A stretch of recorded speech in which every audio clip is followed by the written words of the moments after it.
Tell them you're my sister.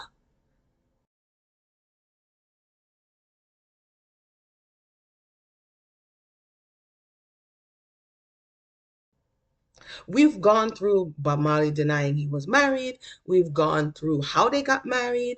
We've gone through whether or not he felt like he was tricked or forced into being married. And these are all personal accounts by either Rita or Bob Marley's actual physical biological mother, Sadella, as well as what else have we gone through?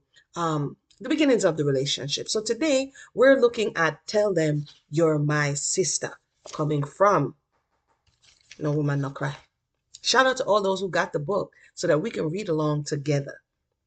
It says, if you had been listening to Jamaican music in the late 60s, you would have heard Burning Spear, Jimmy Cliff, Hortense Ellis, Marcia Griffiths, and certainly the Soulettes and the Wailers. One person with an ear out for all this was the American soul singer Johnny Nash, a frequent visitor to Jamaica who was looking for material for his company, JAD Records, in January 1967. And she's giving us dates, so we know that this is right after they got married, 67. Yep.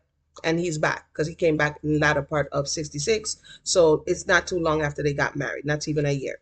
At a Rastafarian religious ceremony, Rasta Elder Mortimer Plano introduced Nash to Bob. So in 67, there's something I needed to think that according to the book, the movie depicted that it was Rita who brought Bob in to Rasta. And this is just a side note. But this book, it reads as if Bob is the one who brought in Rita. We'll have to discover that at another time. It says here, it says, recommending him as the best songwriter I know. Nash obviously agreed with Plano's assessment because later he told his business partner Danny Sims that every one of the 20-odd songs Bob played for him that night could be a hit. And this Danny Sims guy is represented in that Marley documentary from 2012. She writes something else interesting about him, but we're going to go on for now. It says here, Neville Willoughby, one of Jamaica's leading radio personalities, had also recommended Bobby to John Nash. So when Nash and Danny Sims came to Jamaica looking for us later that year, we were ready and interested. So them here say, say somebody from America look feel. Now we thought at least, or at last, something good is going to happen. At that point, we were really needing something because life seemed at a standstill. And people who trying in life, you see a vision, but you're not there yet. You understand what that lull feels like, right? It says Sharon was still too young for school. Sadella was still in diapers, which had to wash every day, clad pampers. So she had wash out the clad pampers with her hand. I did that. That's a lot of work. Okay. And we were still at 18A Greenwich Park Road. And 18A Greenwich Park Road, she tells us early in the book, is where her auntie lives and who was her caretaker since her mother left and her father went to England. All of us in that one little room at auntie's. So all of us, meaning including Bob. Okay. And soon there'll be more of us because dun dun dun dun, surprise, surprise, I was pregnant with my third and hoped for the son we asked Jah for. So she had a daughter earlier on when he first met her. And then they had Sadella. So I guess they're in wanting a son like many people do. And they're praying that this third pregnancy for her, second for Bob, would be a son. All right, I fast forward in the book. That baby, my third, was a home delivery, born in Trenchtown in our little room in Auntie's compound. We had decided not to go back to the public hospital with this one. We figured we could save money, but just having the village midwife come by, since it wasn't as if I was inexperienced. I forgot where Bob was when I went into labor, somewhere, but not far. Auntie, having prepared Bob for the experience, left to send someone to tell him, and when she returned, she said, he's going to help you with this one. Let him see the pain. Let him see the pain. Let him see. Auntie said, let him see. Remember Auntie before? Auntie said, no, Bob can't stay in here. He's not going to breathe you. Now Bob and the babies is in the house and she's like, no, he must understand, say, when you steer it up, okay, pain on the other end. When he arrived, she said to him, Robbie, you feel up to it? And he said, very definitely. Yes, Auntie. Okay, you can help, she said. Just give me a drink. And he got her a drink of wing carnis a beer for himself and time tea for me. And they called the midwife. And of course, there I was with no anesthesia. Ooh, ah, ooh, in pain until the midwife came and announced she's ready. Listen, that natural birth thing there, I know nothing to play with, okay? At that point, Auntie said to Bob, you go dig a hole in the yard because we're going to have to put the afterbirth in it. And get the water and more newspaper come. No, move fast, she's in hard pain. That would mean say Ziggy but neighbor string buried in the yard there because that's where they're gonna put it. Or not the neighbor string, the afterbirth, the placenta. Poor Bob. Rita, can we stop calling poor Bob? I looked at him and he was so pale. She had time to feel sorry for him while she was in hot pain. But poor Bob, he looked like he was going to have the baby, but we kept our eyes on each other. And I'm sorry. And in the end, he was very much a part of the delivery. And when we saw that the baby was a boy, ooh wee, he went outside to his friends and I heard noise. And when he came back in, he was so uplifted. Yes, I am a boy. Yes, we get that boy. Yeah, we get that male child. Yes, I am. That's that's how I imagined they were doing. Okay. He couldn't stop smiling and he was so proud. All night you could hear him telling his friends, I have a son, man. Yes, man, I have a son, a boy. Yeah, man, I have a boy, I have a boy. Where did I have, yeah, man, I have a boy, man. And later, after Auntie and the midwife and the helpers had cleaned up and everyone had gone home, he begged Auntie, can I sleep on the bed tonight with Rita and the baby? Will that be all right? Auntie by this time was pleased with him because he really had been helpful, and she was touched by his excitement, of course, she said. But then I added, as long as you're clean. And by the way, him and Auntie kind of had a little bit of an adversarial relationship. When you get the book and read it, you'll see. And she used to call him like the boy, and she was kind of boy him up a kind of way, you know? So when she said she was proud of him, it was because in this instance, Auntie felt like he stood up to the occasion. Yeah, he agreed, but then just to be sure, he said, if that is the case, let me go be it. So he went outside and took a shower, and when he came to bed, we named the baby David for King David. Of course, though he became known as Ziggy, a pet name Bob himself once had, which he gave the baby 3 days later, saying he had football legs. Ziggy describes a move by a football player who can outmaneuver one on the field. So now they have Sharon, they have Sadella, and they have Ziggy, okay? At the time, our work with JAD, the record company, Johnny Nash, began. Bunny had been incarcerated for marijuana use, so most of the demo tapes were made consisted of Bob, me, and sometimes Peter Tosh. We're going to come back to that one later because that open letter I read was interesting, okay, from Bunny Wailer. But anywho, when we finally did sign that contract, I would be in the studio for hours.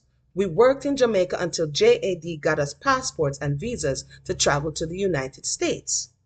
We got tickets for ourselves and the children to Wilmington, Delaware, where we planned to stay a while with Bob's mother and her family before leaving for the New York. And let's no mistake, I know I've been on this Bob topic for a minute, but after this, we're going to the generation prior, which is his mother, Sadella, because I think that life is cyclical. And a lot of the things that we see repeated in Bob's life and Rita's life is coming from the things that happened before them with their parents. So stay tuned for that, because soon from now, we're going to be visiting Sadella's book and looking at what she says of her own life, okay? Because there are some parallels that come right through down into Bob Marley's life and subsequently the life of their children. Let's continue. It says here, so them gone now at Delaware, and they think they're going through now, they're getting some headway, and they're taking the children to the children, it was a dream come true to be going to see Grandma and her husband Eddie Booker and their Aunt Pearl and uncles Richard and Anthony, none of whom they met, going to see Bob's family and going to school in America.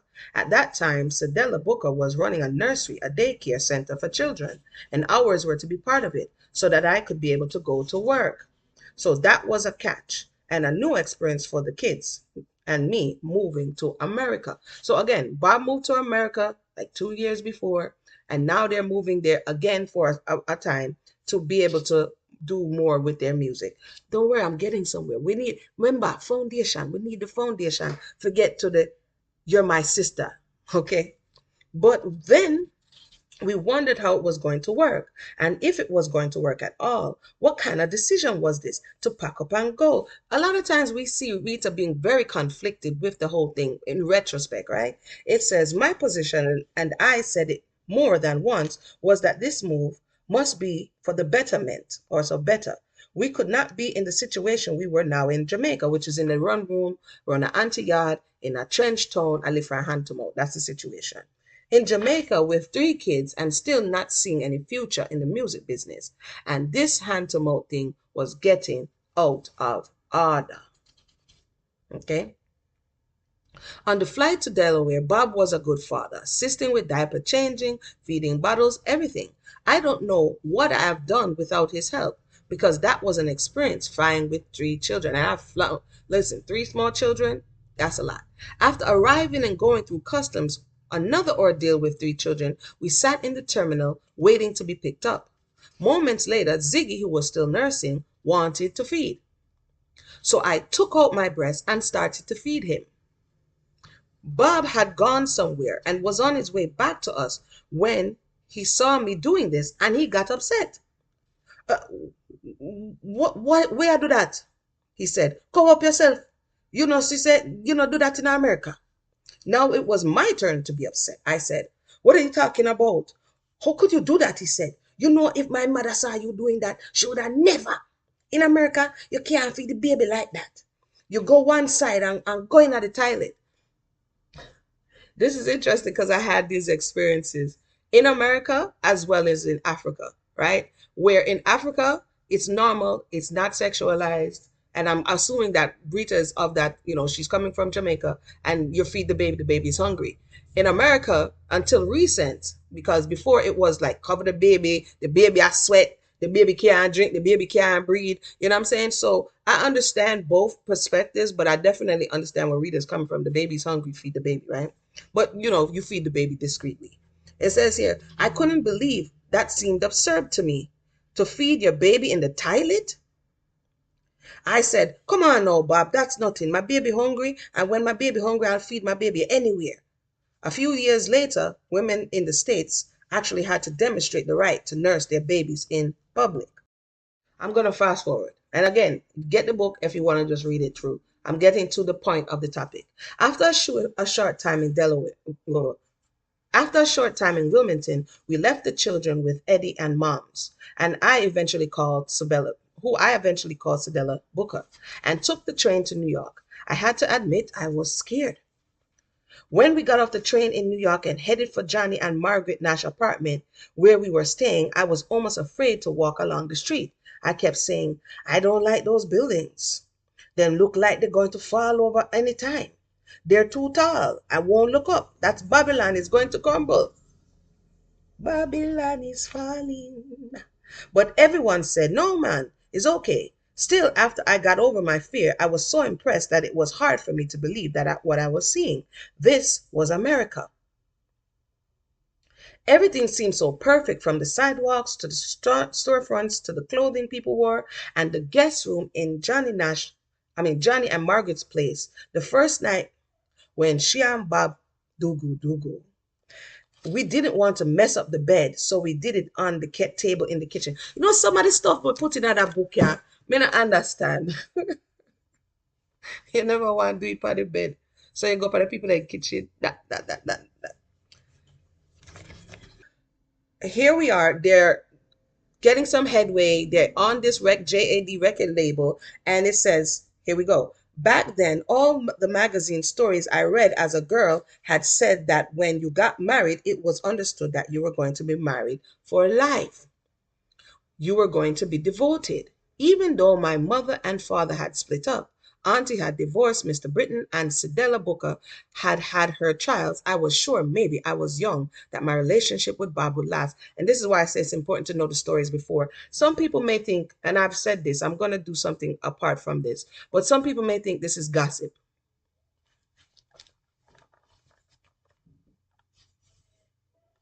Rita wrote about her own life experience.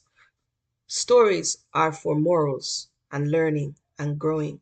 So she is saying, according to the stories she knew before her, that informed her that relationships were problematic in her lived experience, there are other things that contradicted that said no, this is supposed to last. So she's in this conflict because what she saw with her natural eye was that relationships around her didn't last, but in the magazines, in the popular culture, it is said that marriages were supposed to last. And so she's using these two to inform her choice that, listen, this is what she thought, right? Let's continue. This is the value of knowing what happened before you. True, I would sometimes make arguments, usually about his, no, rewind, sorry. True, I would sometimes make arguments, usually about his flirting with other women, sometimes really just to pick a fight or even threaten him. I think I'm going to leave somewhere else and stay away from you. But then I would start crying.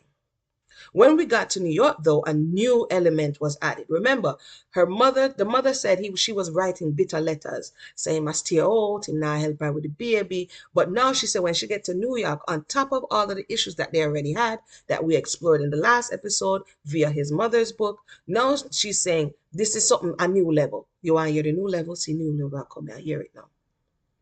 When we got to New York, though, a new element was added because it was a record company recommendation that you shouldn't let your fans know that you were married. Remember, them tired of live to hand to mouth.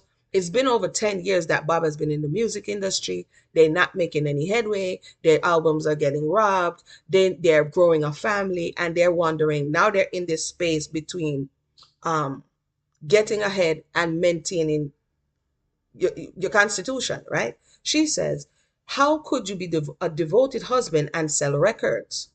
Whose question is that? I didn't know this until I read in a newspaper.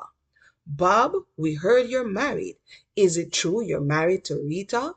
So imagine now Rita pick up the newspaper, boom, and she'll read, oh, backside Bob in the paper, we're moving on up. Yeah, we're going to America now and things are going and why in the paper, let me read what it say. And this was his answer. Oh no, she am a sister. We're going to take a short commercial break and I'll be right back. Real quick, this is Amuna, author and storyteller, and I have a new release available on Amazon because I love writing and reading stories. This is a Caribbean American tale about love and culture. We have a young girl named Jackie, and she gets into it with a lot of frenemies and some other people that's trying to take away our rights. So go ahead and check out Island Twist, available on Amazon today. Now let's get back to the story. What in all of Abraham and Sarah in Egypt is going on? She's my sister? What in all of Isaac when he went to King Abimelech is going on? Say that you're my sister. The same thing. So you named your son David after David. But if you would have jumped to the beginning of the book, you would have known, and I know you knew, that they pulled the same thing when they went into Babylon, aka Egypt. She's my sister. Okay, I waited until the next time we were alone to question him about it. That night we were sitting in the living room looking at the lights of New York. I had the newspaper on the table ready now. I went over to him and put it in his hand. Oh, I saw that, he said. Oh yeah, I see that. Didn't seem interested. Maybe he was thinking about something else. Yes, but what does this mean? Why you tell the press we're not married? Remember, this whole theme of we're not married, it's not something that started now. According to his mother, it started early, and now they're in like 1971, 72, them with it, and he's still doing it.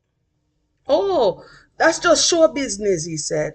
But then, who want to expose you? You're mine. So I'm going to deny you, like Peter, when the cock crow 3 times, I'm going to deny you, right? But don't worry about it, man. You're my wife. You're my heart. You're my heartbeat. You know what I mean? The beat of my heart.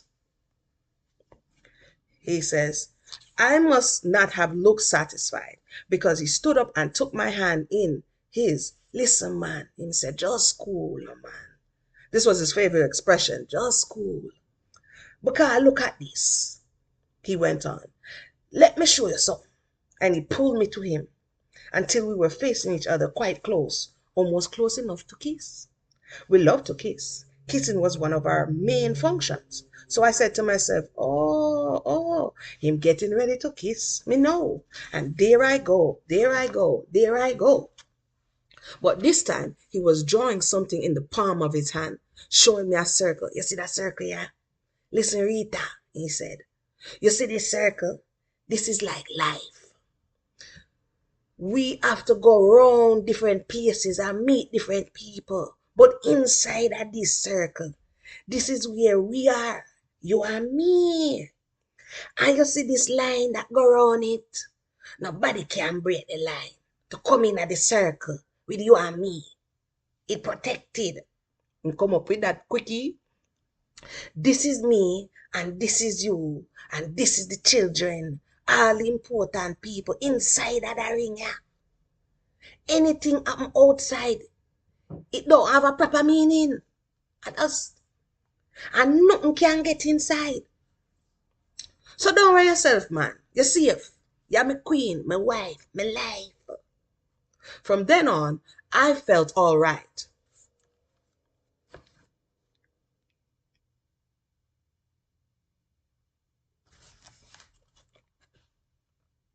Reassured and very special. Because Bob was genuine in the ways he expressed himself. And it was also like him to know I needed the confidence and to give it to me. So I learned to ignore the follies that happened around me, to tell myself, oh, they don't matter. That's how I felt. And I felt, given Bob's increasing recognized genius, that I had become more like a guardian, a friend, a partner, than in a possessive relationship, and that I had more responsibility than that of a wife. This attitude would get me through the more difficult times that came later, when the sister thing had gone further than I'd ever expected. But I always had myself somewhere in mind.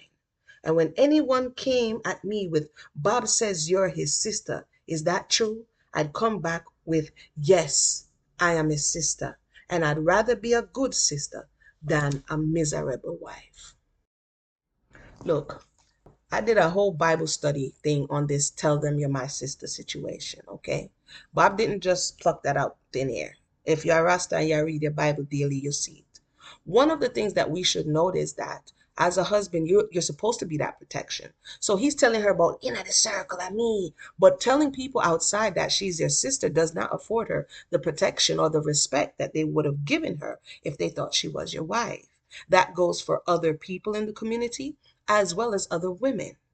Maybe, maybe not, right? So this emboldened other people to say, he said it on many occasions. He told the wife, he told her, she agreed. He told his family members. He told the women that he met. He told the press. So everybody's thinking that Rita Marley, oh, Rita Marley, no man, Rita Marley is Rita Marley, chose to sing with me. So is you the wife? Did you ever marry? No, never. More than the 3 times what Peter did deny in our New Testament.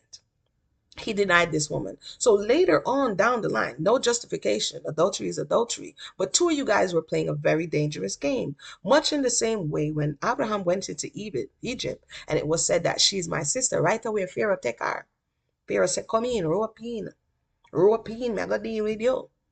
What happened? The entire plague came on the house of Pharaoh in Genesis. Why? Because they led with, she's my sister, when indeed she was his wife. What would have happened to her if the Creator had allowed Pharaoh to sleep with Sarah? What would have happened? She would have been defiled. So now when Rita sleeps with someone else, in Bob's mind, she's defiled, right? But it was the conversation that you had with her and with others that put people in a position to begin to question their reality. Is this person my husband? Or is this person my brother? Because if they're your brother, then you're a free agent. I just wanted to put that little nugget in there because the story must continue. So go ahead and subscribe, like, share. Let me know what you think in the comment section below. Until next time.